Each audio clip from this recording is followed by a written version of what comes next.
I fucked it up. This is the first week I was going to do it, and I fucked it up. This week on Next to Nothing, Rev gives us a review of the new installment from the DreadX collection. We talk about the future of loot boxes in Brazil, give you guys some tips on keeping your gaming gear in tip-top shape, and I made a new intro stinger. Look at it.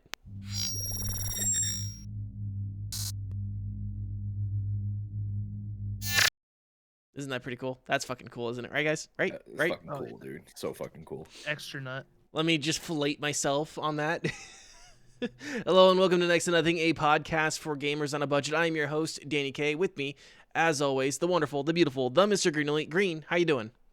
I'm doing pretty good. I got my new router in today. It looks like a goddamn manta ray crossed with like a B12 stealth bomber. So I plugged that in, got all that stuff set up, and my internet's running actually really good today. So, but I'm doing good. How are you, Danny? I'm doing fantastic. Real quick question for your new router. Are we going to get a review of it here soon? Soon, yeah, soon, very soon. Dope. I have a This lot is of questions for you. First time I switched from Linksys to Netgear. So, Ooh. Question number one about your router. Does it route well?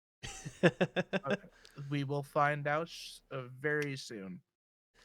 Awesome, because I want to, you and I will have to, compare and contrast what the apps look like at some point. I do have to say the app does look nicer than the Linksys app right off the bat. Shots fired. Shots fired. With us 99.9% of the time, it's the powerful, it's the beautiful, it's the Padre, the Rev-iew. How you doing?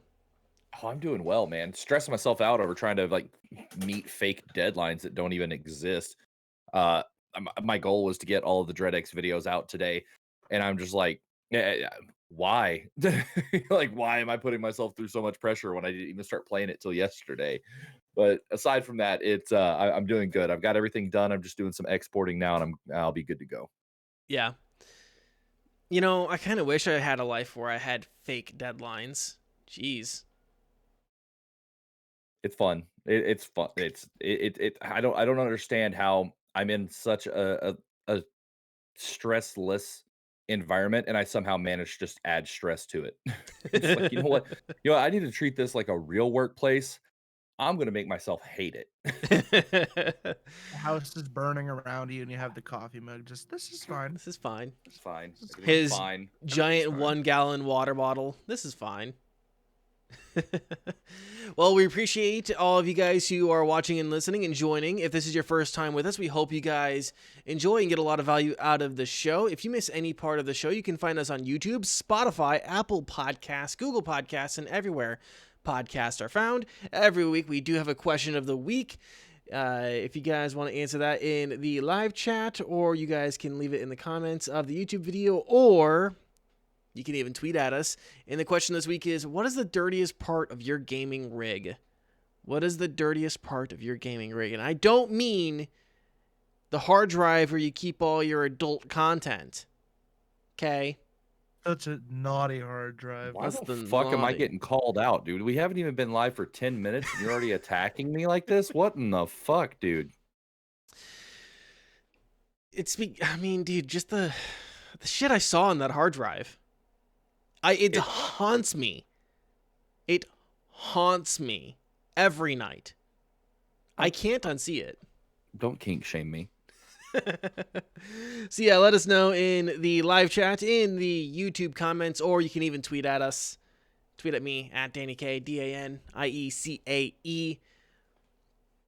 And yeah, any other oh, I should say this at the top of the show. As I say, we do have a little bit of housekeeping. So I was informed by our podcast media host that they will no longer be offering the service tier that we're on, and which was the free service tier. And quite frankly, I don't feel like paying for their service. So we'll be migrating podcast hosts. So we'll be migrating podcast hosts. So if you see anything different or change, something a little wonky happens, if you're listening on the podcast feed, that is why. I'm going to do my best to keep everything as normal as possible for you all, but just be aware that will be happening in the coming weeks. I believe I'll be making that change by the 1st of next month for sure. Once I figure out all that stuff. So yeah, that is that. Padre, start us out with the DreadX collection. All right.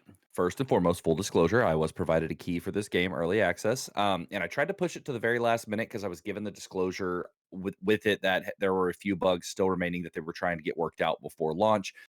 So I pushed it to the very last minute, and I started playing it yesterday. Finished it this morning, and I skipped the meta narrative. Let's go ahead and start with what the DreadX collections typically are. So the DreadX collections are a basically a game put together by DreadXP, which is the publisher. And they're a subsidiary of DreadX. Anybody who's a fan of horror movies probably has heard of DreadX.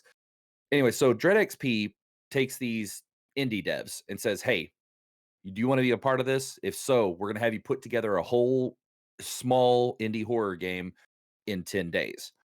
And there've been 3 of them so far up until now. The Hunt is the 4th, and there's always this over-encompassing meta narrative within the game. So, like, all these little games you're playing are kind of just like they're kind of like the story padding, while the meta narrative encompasses the whole thing, which I did skip for now because I put it out on YouTube and I want to leave something to the imagination. But I will be playing it tonight on stream after the podcast is over. So I will be able to kind of give a little bit more in-depth discussion on that at a later time. For the Hunt, they did something different. They decided to make it 7 devs when usually it was like 10 to 12, and they doubled their time to 20 days to release or to get these games completed. And the whole encompassing theme is first person shooter style. Now there's one game in it that's third person, but it's still that same shooter style. Um, and I will tell you this, out of for somebody who's played the second and third DreadX collection, this one was my favorite of the 3 that I've played now, and I think adding that extra 10 days to develop the games made a world of difference. I did run into a couple of technical issues with one of the games that was a little frustrating at first, but I didn't really. I was keeping it in the back of my mind that, hey, I was informed that there will be some bugs still moving forward, and it was bogging down my OBS Studios on my recording for that one particular game. All in all, it was a very fun experience.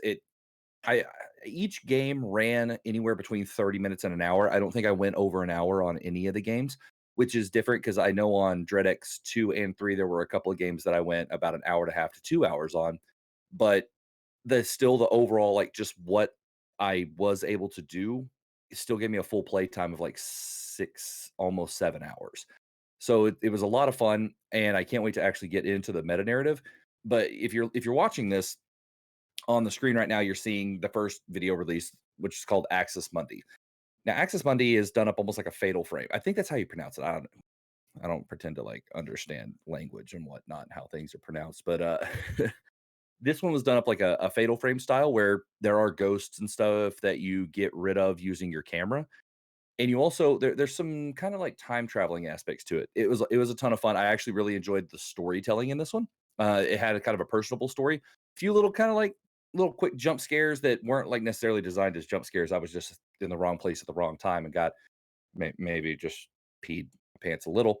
Um, and then I want to kind of give you a little bit of a rundown on each of the games. After Access Monday, there was one I can never remember the dang name of it. I think it's called Uptena 64. It looks almost like Turok on the cover, and it's done up where you're actually having to hunt down these infected animals that have been infected by this thing. You get to learn where the infection comes from and everything. And then there's a really cool big boss battle in it. Then the third one was called Rose of Meat by Mr. Pink. That one I've been following development on for a long time because of how just weird and off the wall and grotesque everything looks in it. I don't really know how I can even describe that particular game. It's crazy. Then there was one called Seraph what was it? Seraphic Seraphixia, I think is what is how it's pronounced. But it was done by Vetus Games, the same people who did Arcade Letra in DreadX 2. And it was a lot of fun. It was one I had a few technical issues with, but all in all, the story was still really good. The shooting and everything was good, and the game itself didn't have any technical issues. It was how it clashed with my OBS studios that was the frustrating part. So if you're not even like planning on recording or streaming it, it's not even anything of concern. And what I noticed whenever I was recording it, my frames were dropping on my OBS, but the game actually still looked perfectly fine. So that wasn't really an issue from a gameplay standpoint, just from a content creation standpoint. And it was one where you play this father going to try to find your daughter who joined this commune. She sent you a letter that said, "Hey, uh, I don't want to be here anymore. There's a creature here though, and I need your help." And so you go into the submarine and disappear into this like alternate reality, and that's where shit gets real weird. After that one was a game called Black Relic by Torpilduke. You may have remembered in Dread X3, Torpilduke did Chips Tips, which was like the really weird kind of mind fuck version of Blues Clues with like the actual like FMV style gameplay, but they were cut and pasted into the game itself. It was really interesting. This one you play a monk in a monastery who's essentially trying to stop the resurrection of a bunch of Nephilim from an ancient order that had taken the black relic from your monastery. And then the last two, the second to last one was The Fruit. That one right there, I'll be 100% honest. The Fruit was my favorite game in the whole thing. For having been made in 20 days, it was incredibly smooth. I had zero clashes with my OBS studios, and the gameplay and storytelling were both really good. It ends up involving some eldritch things. You actually have to use runes and incantations to get rid of things that are like flying at you, and you get a gun that's like an old school like it's almost like a black powder, but it does have bullets, but you have to do the full like when you're reloading, you have to pull the hammer back, pull the chamber up, put a new bullet in, and I mean, it was incredibly difficult at times, but a lot of fun. And then the last one was House of Unrest, which was it was kind of an exorcism style game where you ended up going through this house where this priest had tried to basically get rid of this demon by taking it upon himself until help could arrive, and you were that help. And so you go through the house trying to get everything together to basically perform this final ritual to get rid of a demon. And those are basically that's kind of a rundown of all 7 games, and they're all incredibly fun and really well done, honestly. Boom. Dang. Right? Dang. Take a breath, Rev. Jesus. Yeah. So, Steel. what was that? Lungs of steel. Lungs I of can't believe I steel. remembered everything. Like, I was gonna ask. You usually don't write anything down. Did you write something down this week? not at all. Nothing. Nope. It was just hyped. Overhyped. Yeah, I was just watching my own gameplay from Axis Mundi. I'm telling you, I'm excited with how this one played out. Like I said, I'm a big fan of indie games. Obviously, indie horror is another thing I'm a fan of, and you kind of put the two together for what you get here. I've been a fan of the DreadX collections for a while, and obviously you're going to have some issues with games that are put together in 10 days, but this one just performed better than the previous ones and was just really, really well written. Yeah, and I will say something with there is like a special quality to something that's been put together on a specific timeline. It like there's a difference between something that is just absolute shit because either A, it's a cash grab or it's incompetence, or B, or I'm sorry, there's just something wrong with something that's like built that way that's just absolute shit and is not worth anything. But if there's some jankiness just related to a challenge of some sort, like it makes it endearing, like a game jam game, right? Or Yeah. like this, in which this is essentially a game jam, at least in my opinion. Yes, very, very much so. A lot of people would agree with you on that. So there's a bit of there's something endearing about that. Right. There's something Yeah, charming about that. yeah, because there's a challenge put forth, at the beginning of the thing. It's not like they're like pushing these deadlines, like, oh man, we're running behind.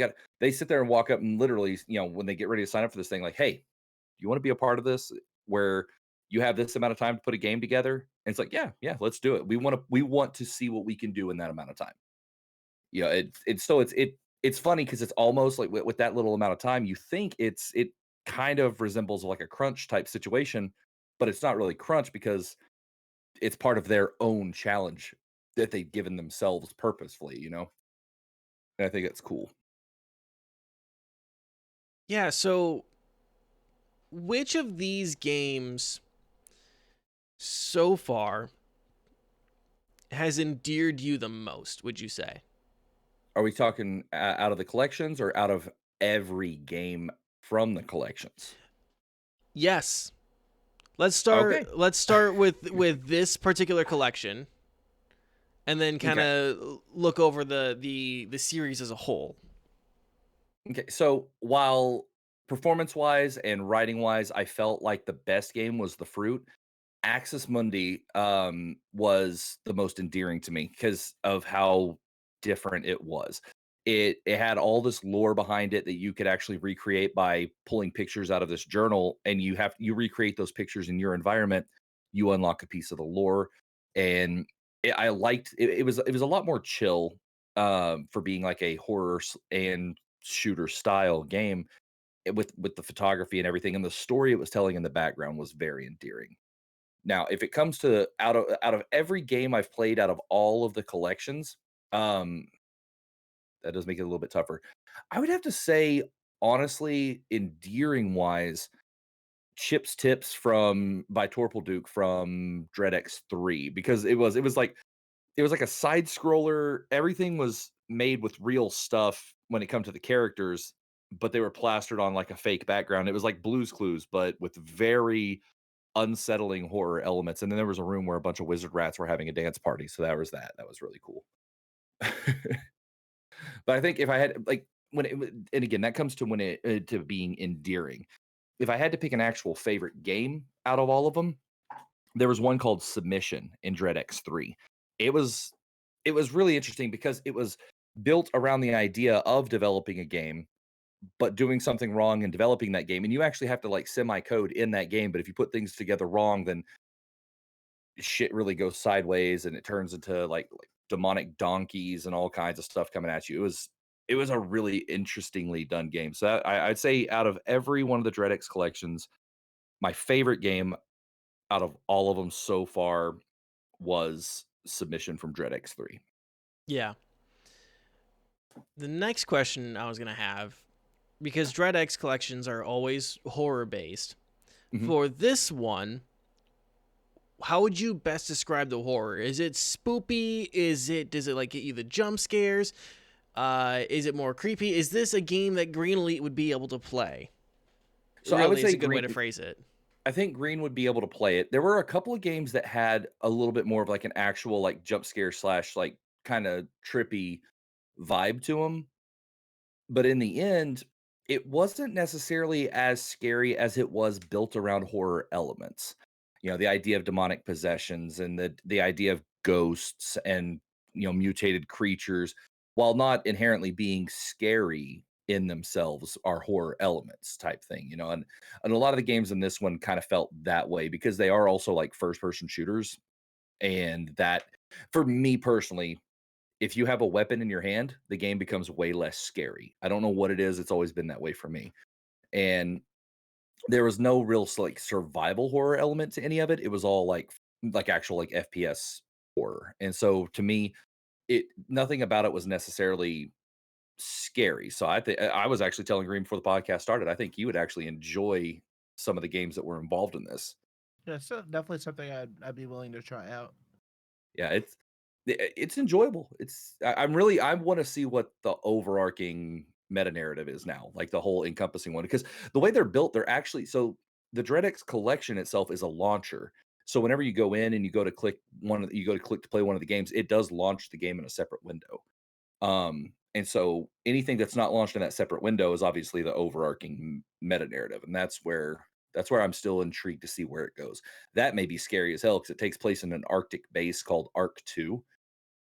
And Arctic base is always kind of, there's that seclusion aspect to it that always kind of gives you that unsettling feel. So we'll see how that plays out. Yeah, yeah. And sorry to pick on you, Green, there, but I just know you hate the horror games. It's to be expected. I hate horror games. Although um, I do plan on playing some horror games in the future. Yeah, we So we were supposed to play Phasmo, but some stuff went down last Wednesday, and I wasn't able to play Phasmo, and so we're gonna have to do that soon. soon. it's okay. Well, that co-op Outlast game is coming out at some point. Outlast Trials. Yeah. You tricked me. No, I didn't trick you. Yes, you did. Don't you fucking lie to these people. Got me good, you son of a bitch. Now anytime Danny sends a private message, I always look it up first before I say yes or no. I even looked up Pixelmon. Shit, I didn't trust him.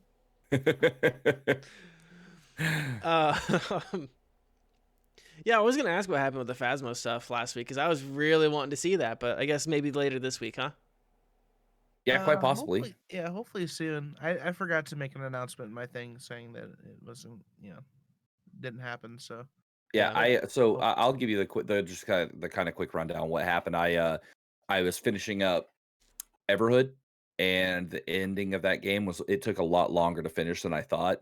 And I was ending stream right about the time we were supposed to start playing, and I was just exhausted and covered in sweat because zero ventilation. Yeah. And I ended up falling asleep. Hey, you know what? You needed that good rest. yeah, you did. Which It's a good next, thing you fall asleep on our friendship. It's okay.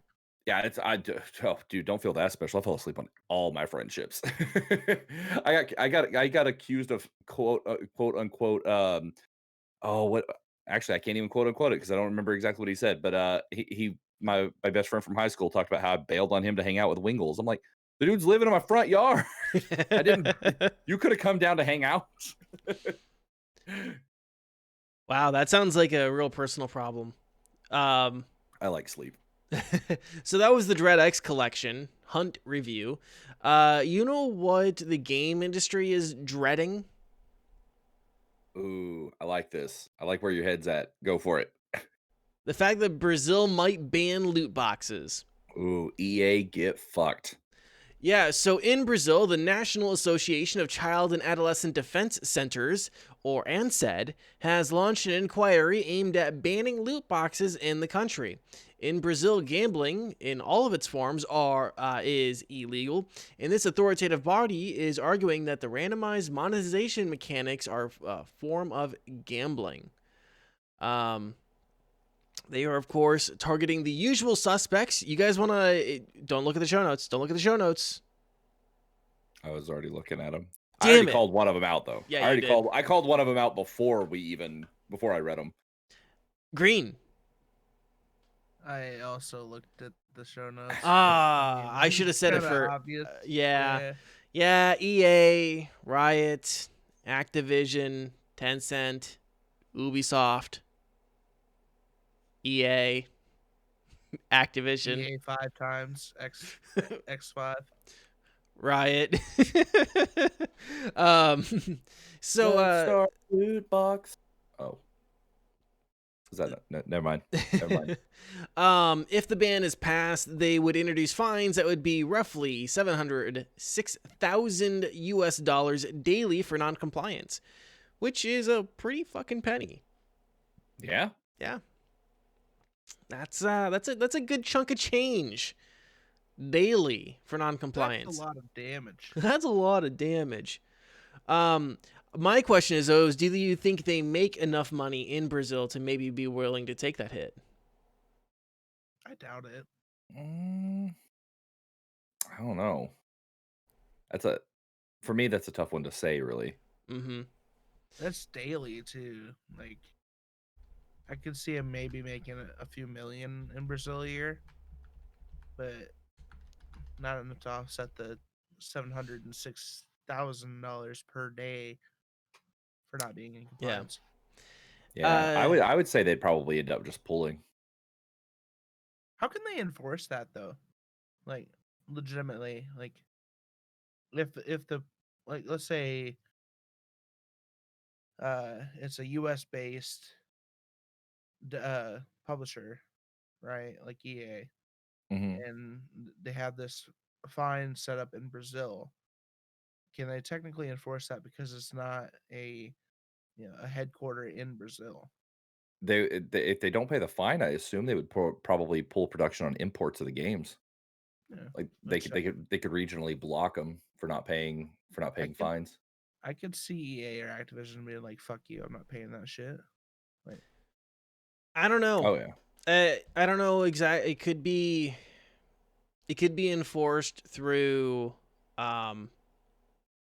like denial of business. So they could just say, the government could probably just put a kibosh to traffic coming in from those services. Yeah, I'm sure there's ways that they would enforce that. And I looked it up. Brazil's economy is worth $1.36 trillion. Oh, I know it's a growing economy. I don't know where it would stack up next to. I mean, let me see what the worldbank.org says. The World Bank's got to be trustworthy, right?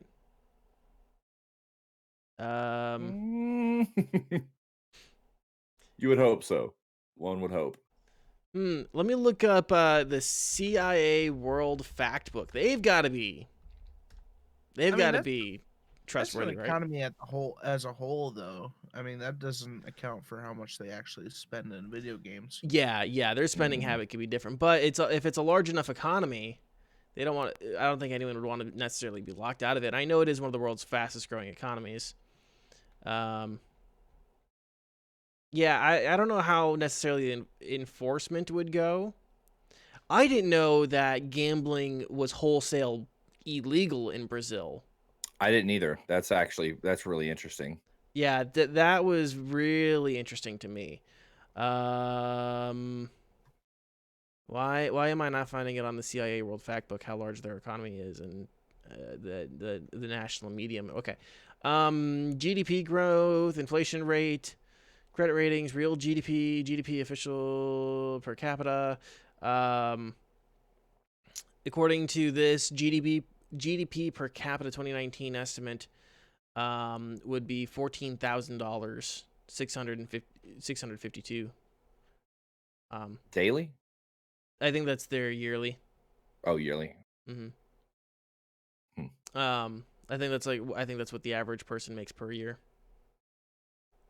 Average person. Yeah, okay, yeah. I'm sorry. Interesting. So yeah, that's what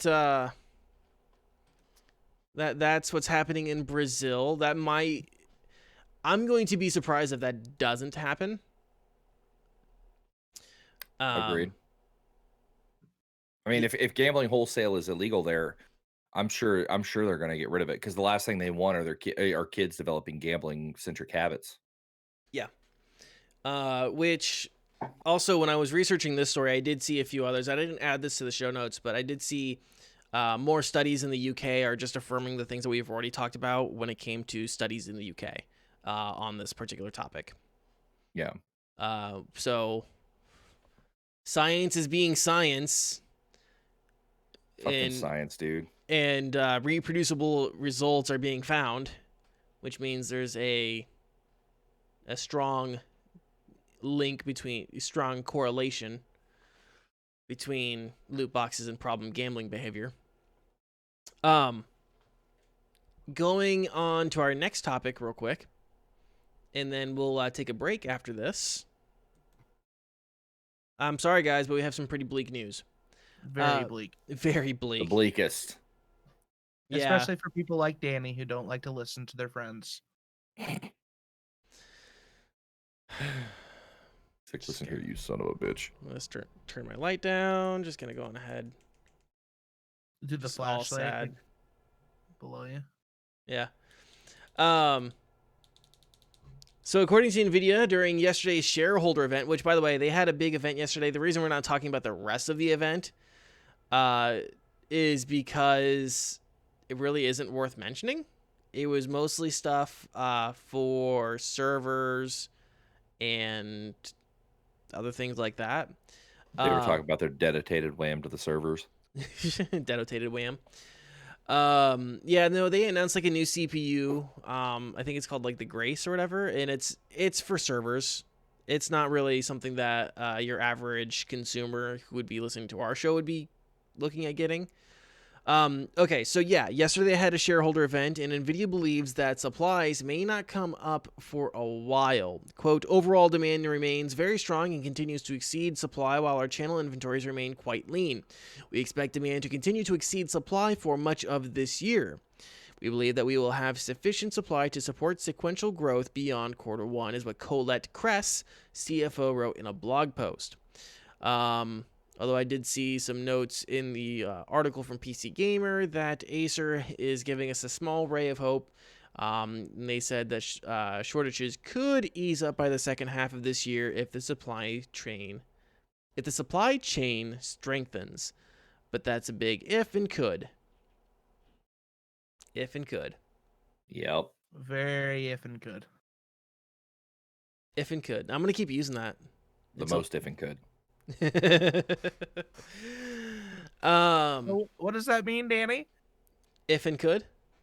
No, the news. GPUs aren't going to be hitting the shelves in 2021. Per NVIDIA. Wah. Green was right. Oh, damn. I said this early 2020. Damn. Green was right. I'm always right. And you just choose when to listen to me and when not to listen to me. You're not always right. Right, Chips. Oh, so here's an interesting thing in our chat. Cheater McLurk, here's his prediction.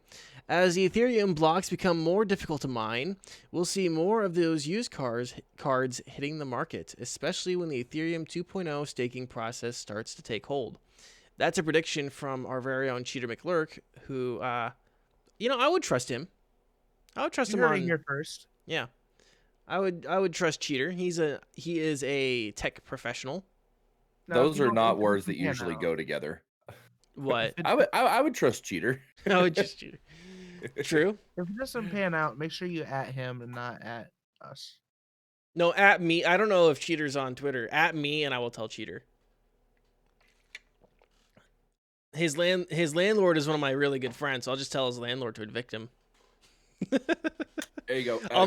If he's wrong, I'll just make him homeless. Ruthless. Cutthroat.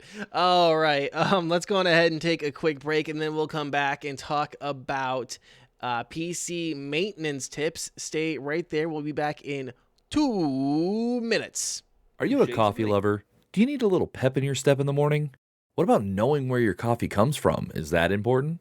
Well, try Grampian Roast Coffee on Etsy. That's Grampian, Grampian, and see our selection of single origin and blended coffees. Use code REVSVEN, REVSVEN, at checkout to save 15% off of your purchase.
All right, thank you guys for letting us take that break. We are back, and oops, I went to the wrong scene. Hey, look, I'm showing you guys behind the curtain on accident. It's time to talk about some PC maintenance tips and tricks.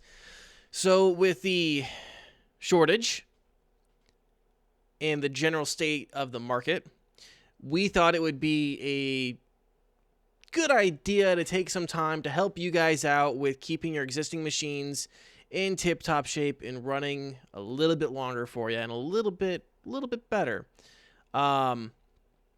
So we did a lot of research on PC and even some other maintenance for laptops, and I did a little bit of stuff on consoles.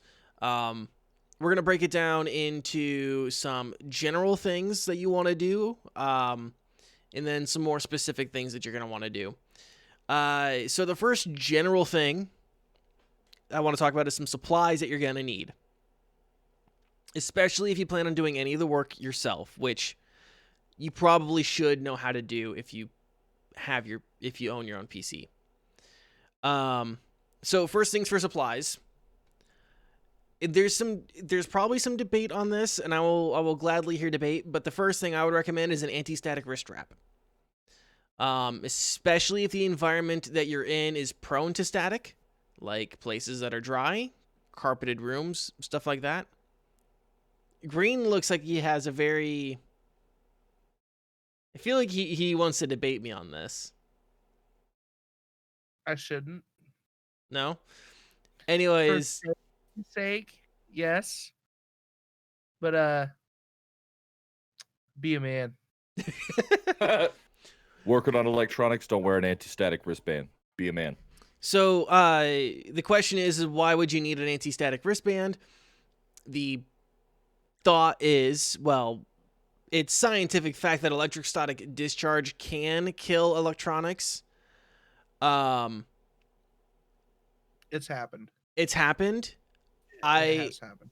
I believe it's increasingly rare, but, and this is just my opinion, if I spent, $500, $700 on a graphics card, and I know I can't get one for a long time, and I need to get into my PC case, I'm wearing the anti-static wrist strap.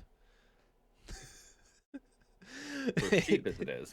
For $5. So, usually, like the biggest points you have to worry about when it comes to like an electric static discharge is the motherboard.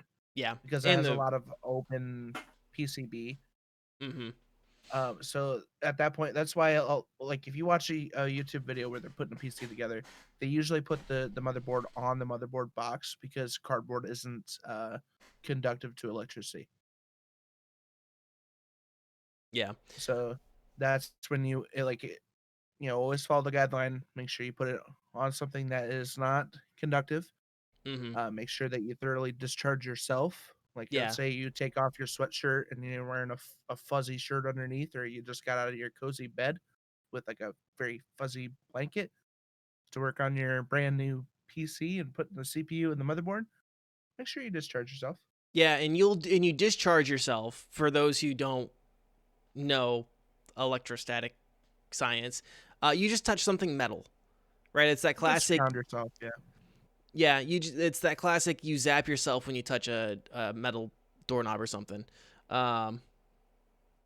Yes, cheater in the chat. As long as you are touching the metal chassis of your case while you are touching internal components, you are grounded to your machine. Yeah. So that's a bit, but again, anti-static wrist strap is something that a lot of people recommend. I figure for $5, if it doesn't come with something, you could get it. It's not necessary. Yeah. Like, don't go absorbent. Like if you're gonna get one, like a lot of kits, like PC building kits, will come with one that's like a relatively cheap one. Don't be like The Verge and just wear a Livestrong bracelet and think that's an anti-static bracelet. Wait, was that a part of that video? Yes, he was wearing a Livestrong bracelet. He's like, you got to wear an anti-static bracelet, which was connected to fucking nothing, which defeats the purpose. Some people will put it on and not connect it to anything. Yeah. Like that also defeats the purpose. So don't go and buy like the gimmicky $40 ones that you don't need. Yeah. Just if you're gonna use one, if the kit doesn't come with it, buy a cheap $5 one. Yeah. The next thing I have on the list here of supplies or tools that you're going to need is a set of precision screwdrivers and bits. I did check the iFixit website. The cheapest set they have is the Minnow driver kit for about $15 USD. Which one? I was going to ask you, Green, because we've talked about it before. What do you have? I have the Mako driver set, the 64-bit driver set. It's Yeah. very nice. The Very Mako, much I like saw it on their website. What does that run for? I believe it was like $30, $35, somewhere around there, Okay. roughly. Let me double check. I'll get a quick price check. Yeah, I did a quick check on Amazon, just to see what would the best bang for your buck that I found was the Kaisi large kit for $20 USD. It was 126 pieces. It also had some other things for prying open bezels and like for phones and laptops and such. I'm assuming quality will vary on a lot of those toolkits, just like regular tools or non-precision tools or non-electronics tools. So do your research on that and find one that you feel comfortable buying. What was that, Green? $34.99 on $34 Amazon. For the Mako? Yeah, for the Mako. Yep. All the bits are magnetic. They also have a magnetic pickup piece and the extension piece, which is very nice. So yeah. The next thing I have on the list, I actually have a can of it right now. Condensed air. God, I love that stuff. Now let me, as you mentioned, Rev, if you're under 18 in the States, you'll need a parent or super cool adults to pick this up for you. You will get carded. You will get carded at Walmart when you buy a can of condensed air. Also, don't use it to get high, you fucking degenerates. I'm looking at you, Kyle and Rev. Mind your business. No, I'm kidding. I actually knew a kid who died from using condensed air to get high, and it kind of kept me from ever really wanting to do it. So yeah, I'm off that train. I was fucking around yesterday because for anyone who doesn't know, condensed air, the can gets cold as you spray it and as like you shake it and shit. Like I can actually feel it kind of getting cold right now. But it's super cold when you flip it over. So I hit my hand with it, and it gave me like a bit of ice on the palm. It was not comfortable. Yeah, no, Don't it'll do burn that. you. Yeah, so be very careful with condensed air. Don't fuck around with it like an idiot. it also has a bittering agent in it. So if you spray it for too long, you can start tasting that bittering agent. Yeah. Because it's a preventative for huffing the air. Mm-hmm. So it does not taste good. So just like if you're gonna use it, make sure you use it quick. Yeah. Cheater just coming in fucking clutch here. And I did see these. The only reason I didn't mention these was because, I was trying to keep it like real base cost. But if you're doing a lot of work on computers and stuff, you can get electric air dusters for like right around $50. Or if you're an everyday man and you have an air compressor in your garage, you can also get an attachment nozzle that does do like the pinpoint precision air spray, which works the same way. Yeah. Yeah, or you could just blow into it with your mouth like a fucking man. Be a man. Yeah. Oh, this is something I didn't realize. Again, coming in clutch. You can hold down your fans when cleaning them. That way you don't overspin the bearings and ruin your fans. Good tip. The next thing I have on the list, and this isn't really something that I would say is top tier. I've never needed to use it. Isopropyl alcohol. It can be used as a cleaning solution. It can be used to break down grime and even disinfect.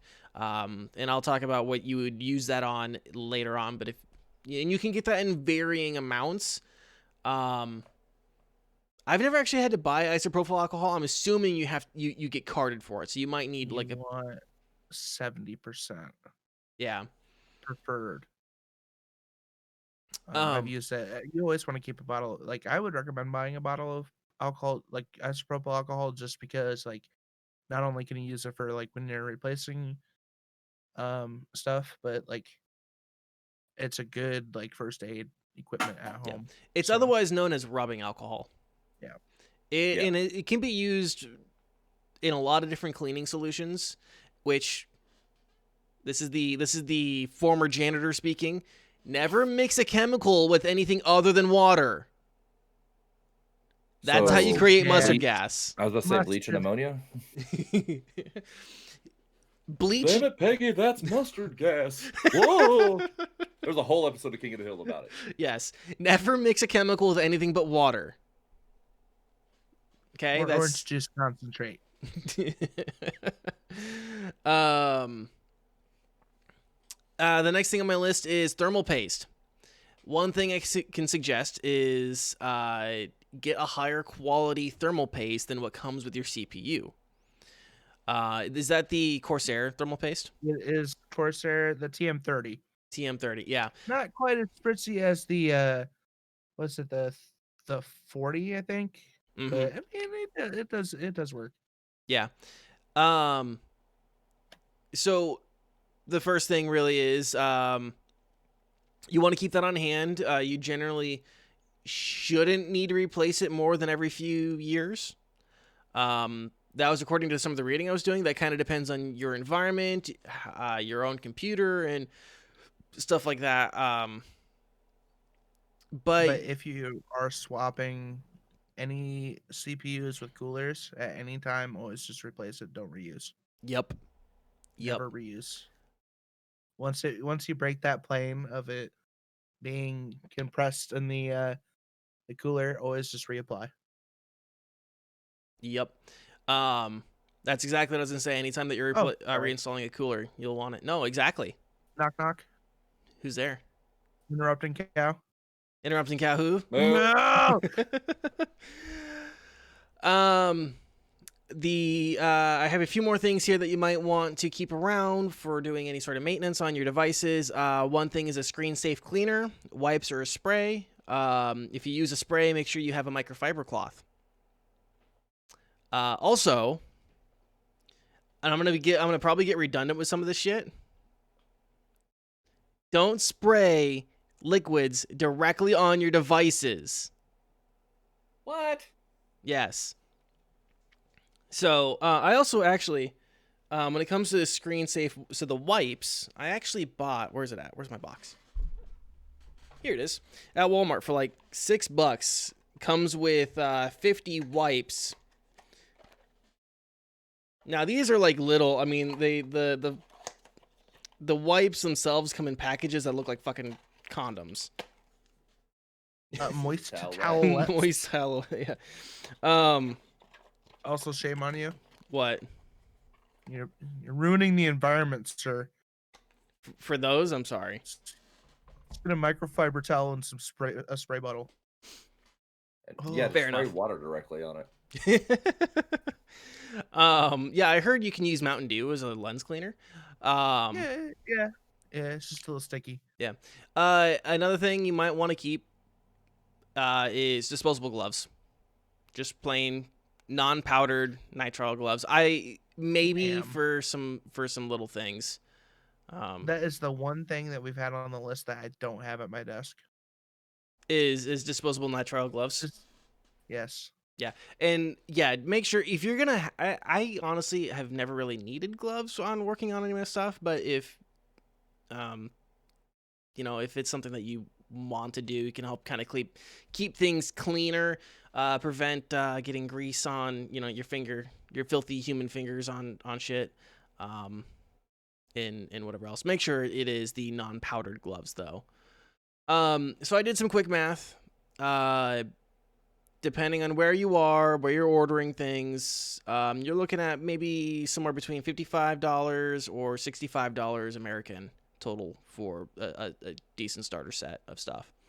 Yeah, and always keep your eyes out for an Amazon flash sale because they do a lot of the flash sales on like those precision sets.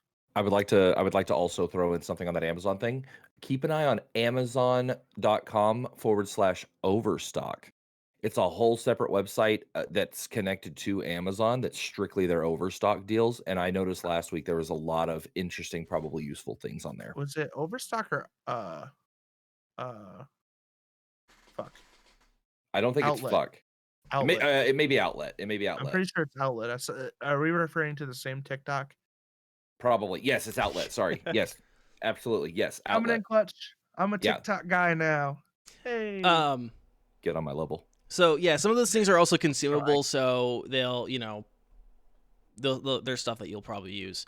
Getting out of the physical realm for a minute, some things that you're going to want to do to help maintain your PC in terms of the software side. I'll probably not the best way to describe it, but the software side is it's always a good idea to purge your system of junk files and bloatware. If you notice your PC is starting to slow down or take longer to load, you might want to go through some of your files and delete some of your unnecessary files you have. A few things that you might want to keep on hand when you do this for software, you probably want something like Malwarebytes to scan for viruses and do that, you know, once a month or so. Rev-iew uninstaller is another good tool. I believe I mentioned it during our free software episode. That's good for tricky uninstalls where something just doesn't want to uninstall properly and it leaves all sorts of files behind, stuff like that. Rev-iew uninstaller is great for that.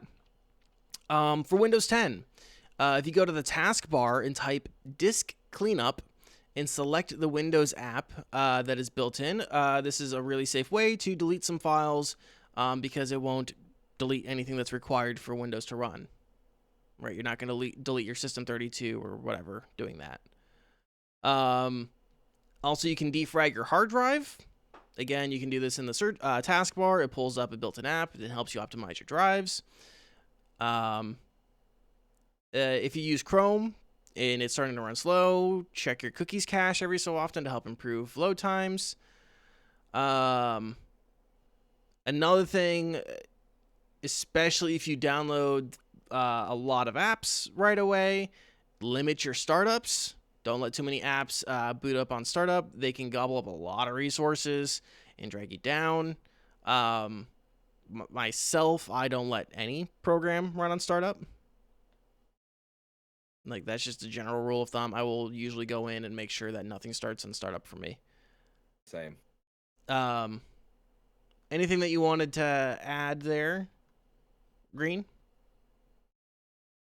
For programs, not necessarily for like cleaning up, but like MSI Afterburner, which I've talked about before, which has an option for a diagnostic for your GPU, to give you the best possible benchmark for your GPU on how your GPU runs, and with like the best, safest overclock that you can do on your GPU.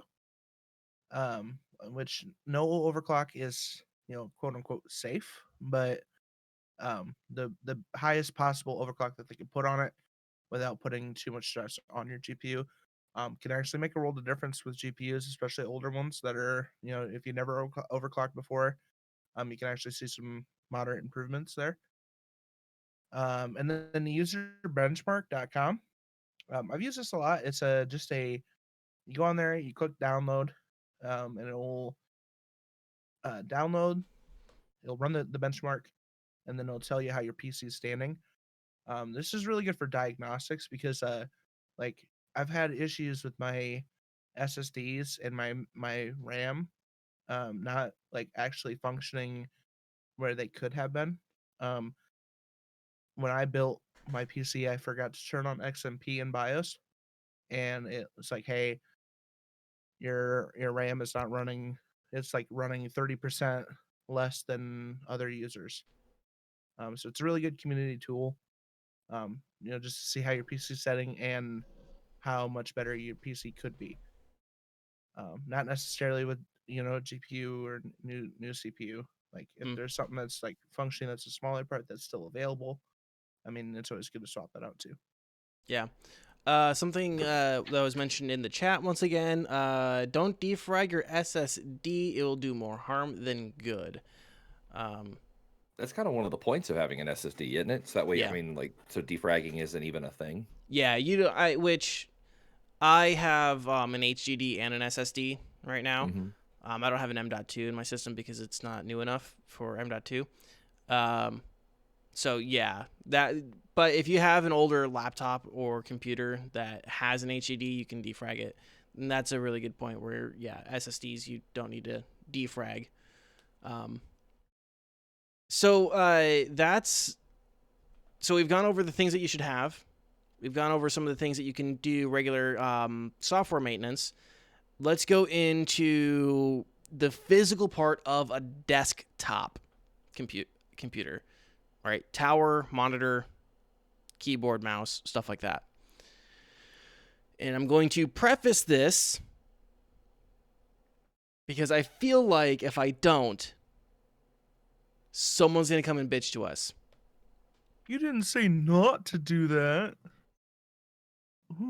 Anytime Sounds you about are right. working on your devices, make sure to properly shut them down and remove them from their power source and hold the power button down for a few seconds to discharge.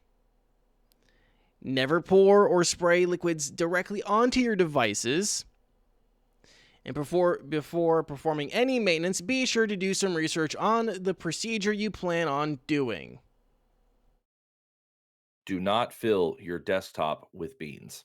I've seen it happen. Does not end well. Yes. Just because Linus filled his desktop up with fucking mineral oil and made an aquarium-looking fucking PC doesn't mean you can without doing the proper research. We are not responsible for you damaging your device.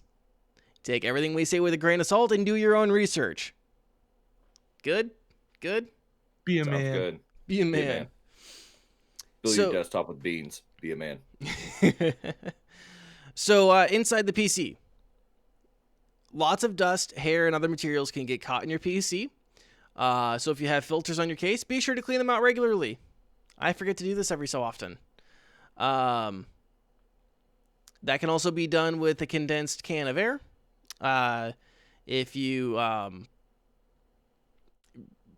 it really bad, maybe you need a brush of some sort, but make sure it's like you're taking precautions and like being static safe and stuff.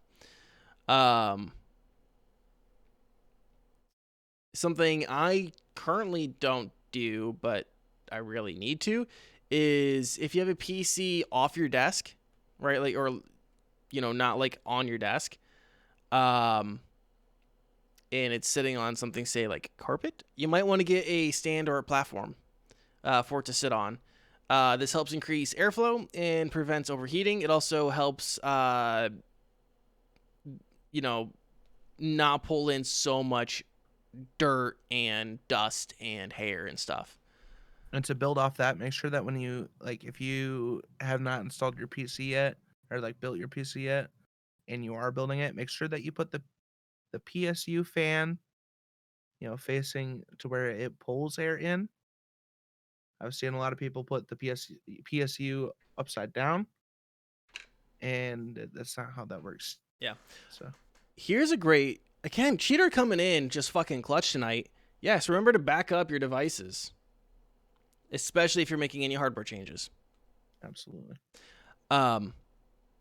So I did a little bit of research. A stand or a platform you can buy for like $20. Or if you're handy, you could just make it with some scrap wood. Those are options.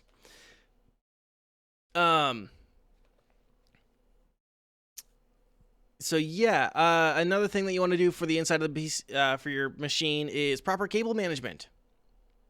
This goes for both inside and out of the PC, actually. When you need to get into a case, having neat cables will help prevent extra strain on pins and connectors. Green is looking kind of guilty. It'll also help you. It'll also keep you from snagging something you didn't intend to snag. And when it goes for things like the outside, it'll help all your I/O, right? Your HDMI, your display, your USB, all that stuff. If you properly manage it so that things are not being tugged and pulled on or getting bent, it'll help improve the quality of the equipment as well. It'll also help keep the life span good. I forgot how to English there, but we're fine. We're fine. Cord be bad, computer be bad. Exactly. No, my first when I switched back to PC from PS4, my cousin and I put the PC together. I didn't really care about cable management until I got like a nicer case and redid it and put in a second PC. So now they're up to par with Oh, management. up to snuff. Oh, the sniff. Linus would be like, "Oh yeah." Uh, yeah, and then when it comes to like the inside of the case, and again, Cheater, I was actually going to mention this. Cheater also mentioned it. Make sure your fans are facing the right way. It's really, really funny when Steve at Gamers Nexus is reviewing a case, and the first thing that he brings up is that the fans are installed wrong. It's happened several times where the things that should be intake are exhaust and vice versa. This shit happens. Like it happens to everyone. Don't say like for real. Don't say you haven't done it. Like if you built more than like a few PCs. Like when I got my all-in-one for my stream PC, I thought that the fans were in a push pattern, but they were in a pull pattern for a front facing, and I have it or no for a top mount. So I had to actually change. Like I turned it on, I felt it. It was pushing air out the front for a push, and I needed it for a pull orientation. So I had to swap the fans around. So it happens. Just got to pay attention. Yeah. Most fans have like a little arrow on it telling you which direction they're pushing. So Yeah. So moving on from the desktop, and that's mostly stuff for your tower. I do want to oh, good. add something in here. If you're on like a standard SSD or HDD and you have a slot for M.2, if you have a motherboard that's compatible with it, and you want to do an upgrade to your hard your storage space, M.2 is a really good option to switch to, and there's like M.2s are available right now. Just make sure that you have uh, get the gen that your motherboard is compatible with. But you'll notice like a huge like boot up time improvement switching from an HDD to an M.2 or even an SSD to an M.2. So if it's in your budget and you want that like nice boot up performance or like in between like if you're an FPS player in between matches boot up a lot faster as well, or at least they used to. So M.2 is a really good option, and there's a good amount of them right now. They're not like GPUs. Yeah. The next thing I had on the list was keyboards. Doing some maintenance on your keyboards. If you have something like me that's prefab, generic ass, Logitech wireless, the best thing to do is just regularly spray it with condensed air and like get under the keys and stuff like that. You can get rid of some of the debris and stuff like that, but these things are pretty tight to where they're not going to get a ton of debris. But it also goes to say that don't play with dirty fingers.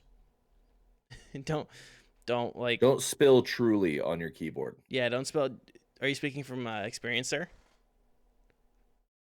Maybe. So that's one thing. The condensed air is a bit of a jack of all trades tool, I suppose. If something is really dirty or being really stubborn, you can pop the keycaps off and really get at it with some condensed air. There are like key removal tools. Otherwise, on some like shitty keyboards that I've really had, like if you have like a $10 keyboard, like I did for a while, I used on my multi-tool the flathead screwdriver just to pry it up. But not necessarily the best results come out of that. Sometimes you can kind of get, when you put them back on, they can be a little janky. Green, do you have a suggestion for keyboards? If you're running a mechanical keyboard, you want to get a keycap puller, and just make sure that your switches are actually snug to the board. It depends on what board you have. Because if you have a hot swappable board like I do, where you can swap the switches out, just make sure that they are actually snug and mounted correctly. Because if you have some extra gap in there, dirt can get inside. But a good keycap puller to help get those caps off so you can clean in between the switches is really nice. Yeah. Rev, anything that you want to mention on that? Now I'm still like relatively new to the PC game in general, so I'm kind of just like taking notes and paying attention for my own personal use in the future. Yeah. Can I help you build a keyboard? What? Can Do I you help want you build a keyboard? Do you want to? Mm-hmm. He's biting Sure. his lip. You gotta hit it with the like the squint. Like. Next is controllers. I was gonna mention some stuff for like game controllers. Don't shove it up your ass. Don't shove it up your ass, Jason Schreier. I'm hoping he blocks me. I just want him to block me. Someday. And by the way, he's not the guy who wrote that original Vice story. Chocolade, friend of the show, and Next to Nothing official historian, sent us a tweet where he was complaining that the Joy-Con drift was getting worse and it's a pain in the ass. And he sent it to all of us and said, interesting choice of words, Jason. Did you see I put the article in his replies and said probably don't do that then, and just put the article with it? I didn't see that. I was hoping he'd block me, but nope. He is, if for those who don't know, Jason Schreier, right? Schreier, yeah. He's super thin-skinned and he's a bit of a bitch. Yeah, he's blocked a lot of people for not a ton of for not even like that great of slights. So for controllers, a lot of the reading I was doing, and I found some of this with official support websites from like Xbox and stuff, is most of them suggest using a dry method, wiping the controller with a microfiber cloth. Some websites I saw. So again, you decide how comfortable you are with this. Some websites I said that if you guys go back to the isopropyl or the rubbing alcohol, that you can use a solution of isopropyl alcohol and a Q-tip to break down some of the grind that builds up. If you have some toothpicks or thin, or anything that's thin and stiff, you can use those to clean out ridges or the where things would seam. So like, you have two pieces of plastic or whatever where some grime, skin cells, Cheeto dust would collect. You can use yeah, right there. How much Cheeto dust gets collected in there? I don't use this one very often, so not much. There is some like palm sweat on the screws because it's been sitting for a while, so it's kind of like rusting, calcifying. I don't know how to Calcifying. I do need to clean this. Yeah, so they say you can use a toothpick to kind of clean up some of that stuff. One thing I saw was that if the buttons are sticky or mushy, you can try to clean it with Q-tip and some isopropyl or some rubbing alcohol. Isopropyl is kind of hard to say, so I'm gonna call it rubbing alcohol.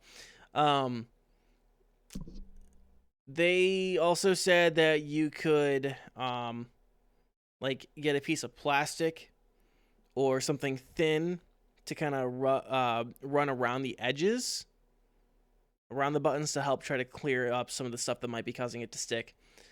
It's also not super hard to take them apart. Yeah, I did see some stuff about taking them apart. I didn't want to personally suggest that. That is an option. I don't know if I would necessarily feel comfortable taking them apart, but that is always an option. I had very little experience like working with controllers, and I got the hang of it. Like I was like replacing shells and stuff with a quick YouTube tutorial on PS4 and Xbox One controller. So I mean, it's not super difficult. Just gotta make sure that you're careful with your hands, because there are some like ribbon connectors that can break, especially for like the touchpad on the PlayStation 4 controller. Mm-hmm. But it's after you get like used to like taking them apart, um, it's relatively easy, and you can take that front shell and soak it in like soapy oil and stuff like that, or not soapy oil, soapy water, Mm-hmm. and clean all that stuff out. And then like the button stickiness, a lot of the times it's because the plastic domes, like the repercussion domes on the buttons, get like deformed for some reason. And that's also a good way to get that back, is to like take them apart and then reshape that dome, Yeah. get that done out. Um, I one thing I also personally don't recommend, just because I've had other devices go fucking shit with it, is I don't recommend touching the ports if you can help it. You do risk damaging the pins, and I have personally had devices get fucked up from that. Um, the next thing. Oh, this is actually a really easy one that I'll mention. If you have a device that has a 3.5 millimeter jack, don't in like, okay, so like we'll just say like an MP3 player or a phone or something like that, and it has that 3.5 millimeter jack, and you still have wired headphones. Don't like wrap the headphones around super duper tight to where like it's pulling on the right, so it goes in where it's pulling on the headphones. That can actually cause issues with the jack, the headphone jack. I had an MP3 player go that way. I learned my lesson. So that's just a quick little tip from me. All right, laptops. Because I don't believe everyone is just on desktops. That's, obvious. So if you are doing some gaming on a laptop, here's some things that I found. One thing that I saw over and over and over again is not to overcharge your batteries. Overcharging can actually negatively impact the regenerative capabilities of your battery and shorten usage time and battery lifespan.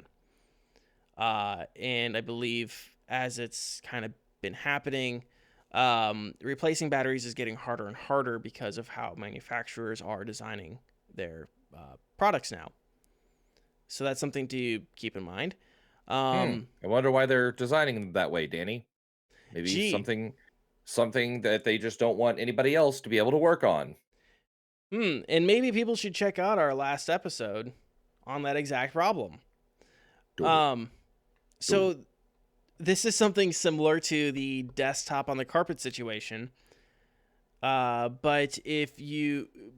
one thing you might want to consider buying is a laptop stand to help improve airflow at your workstation or for your lap. That way you can both your computer and your junk stay cool.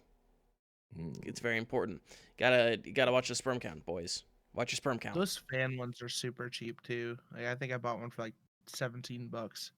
Yeah. When I used to use a laptop, so. Yeah, and there's a lot of different ones, and you can get different like laptop stands that would it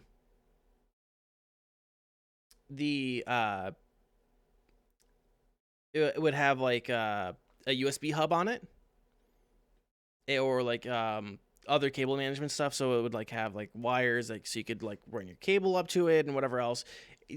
They can get pretty nice. Like they're not bad investments at all, especially if you want to have a workstation for at home, right? So you come home from school or work, whatever, and you want to plug your laptop in. Maybe you have an extra monitor or something like that, and you can get pretty bougie with it if you want to. And this is mostly for prevention, more prevention but having a protective case or a cover, or a good carrying bag for shock prevention, something you cannot spend too much on, in my opinion. I have broken laptop screens by falling. I broke my first laptop when I was in college. It was a really icy morning, and my legs came out right from under me, and I broke my tailbone. And then I got to class and opened up my laptop, and the top 16th of the pixels on the screen were just dead. Was not Oof. fun. Big oof. Mega oof. Yeah. Also, laptops. I know I've done this once or twice. I understand. But don't leave your laptop in an environment like a car where the temperature is subject to change wildly. That can And theft. and theft. True. You know, I appeal to the baser good in people, but you know, okay. I don't trust anyone.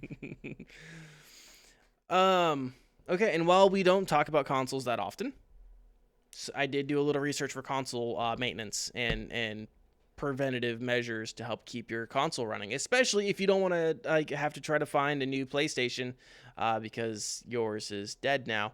A lot of the same things apply in terms of dust and hair and, you know, ventilation. You know, put it in a place where that has the least amount of chance happening if you can. Also, just make sure you clean ventilation ports and stuff. Again, condensed air, super easy, not hard to do. According to the Xbox support forum, they suggest using only dry soft cloths to clean the surfaces of dust. And they say avoid putting consoles on a soft surface like carpet, and that's for overheating as well. They also say don't put it near vents or in direct sunlight to help prevent overheating as well. And I'm just going to mention this because I found 6 fucking articles that all said this. Don't drop it, avoid liquids, and other obvious shit like don't stick your dick in it. 2 pet peeves of mine. What, Especially putting your living dick with in it? roommates. No, living with roommates and having my PlayStation in like the main living area, like the living room area. Put the discs back in the case. Do not set them on top of the TV stand, like disc side up. That's fucking lazy. And don't put like liquid cups or soda cans or pops, like pop bottles, on top of the PlayStation. My roommate had to buy me a new PlayStation 4 because they put a glass of milk on top of my PlayStation 4, left it there, and the cat knocked it onto the PlayStation. Yes. So, avoid liquids. Avoid Do liquids. the right thing. And cats. And cats, absolutely. I like cats though. Put the discs back in the case. Like that. Like it's not for you. It's for me. It just annoys the fuck out of me. But who uses discs anymore? Well, you know, console players.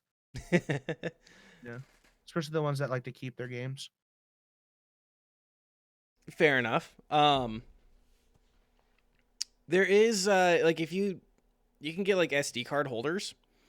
If you are like a Switch player and you want to like take your games on the go with you and you don't want to carry a bunch of boxes, you can get plastic cases for SD cards,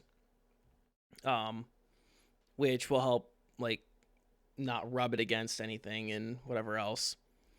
I think that's all the tips and maintenance things that we wanted to mention. Oh, most Switch holders come with SD card holders now. Yeah, the one that I bought for our Switch has like a slot for like different games and stuff. Oh, cool. Buy a case for your Switch. Like if you're going mobile Switch, like you know, taking it off the stand, buy a case for it. And a screen protector. Yeah. And if you want to avoid the Joy-Con desync issue, don't stick it up your bum. Exactly. Don't stick it up your bum.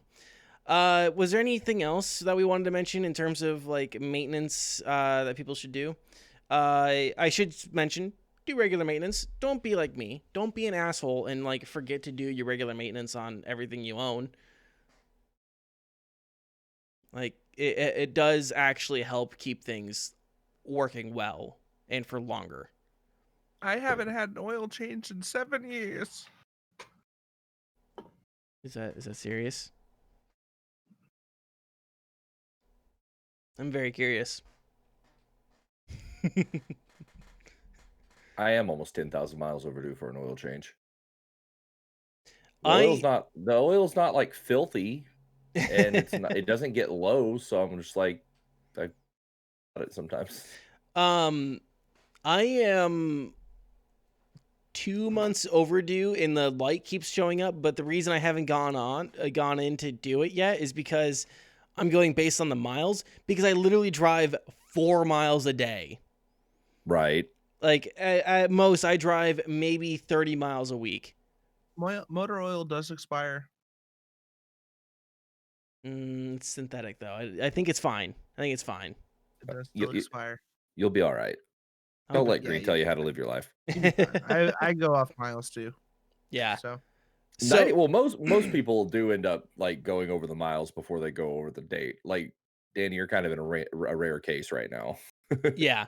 Well, so about this time last year when I was working from home, this is just a funny little story. Was my car was leaking. My old car, was leaking oil, and I knew this, so it wasn't any like a big surprise.